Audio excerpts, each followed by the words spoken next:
Маленькие мечтатели.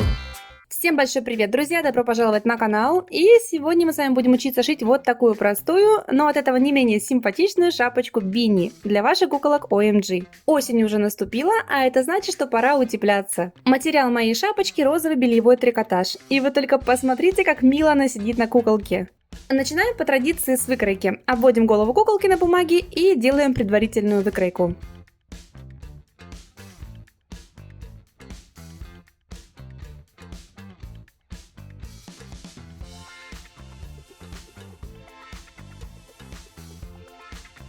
Немного откладываем от края нашу первую выкройку, чтобы потом сделать подгиб.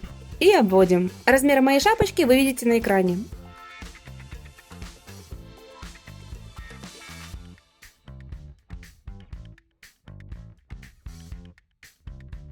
Это моя ткань. Ссылочку, к сожалению, не оставлю, так как я покупаю такую ткань в своем городе. Но я думаю, что для такой шапочки подойдет любая стрейчевая ткань. Далее повторяем мои действия. Выкройки обводим и позже вырежем их с припусками 1 см.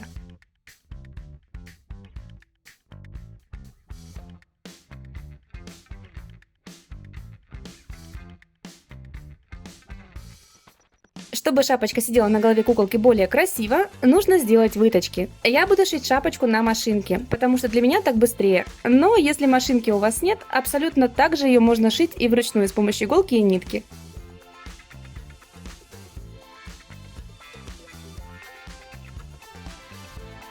Сшиваем по линиям. Затем сшиваем выточки.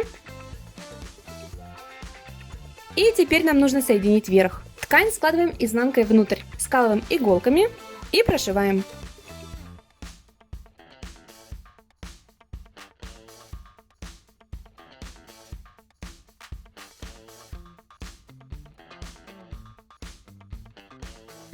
Вот что получилось. Шов у нас наверху, его мы спрячем вовнутрь и сзади, а по бокам она выглядит очень аккуратно. Мне кажется, тут не хватает термонаклейки. Свои я покупала на AliExpress, и ссылочку вам оставлю ниже в описании. Пишите в комментариях, понравился ли вам этот мастер-класс или же нет. Ставьте лайк, если понравился, а также не забудьте подписаться на канал, потому что в следующем видео я покажу, как вручную шить вот такое красивое осеннее пальто для ваших куколок. Спасибо всем за просмотр и пока! Ставь лайк и подпишись на наш канал.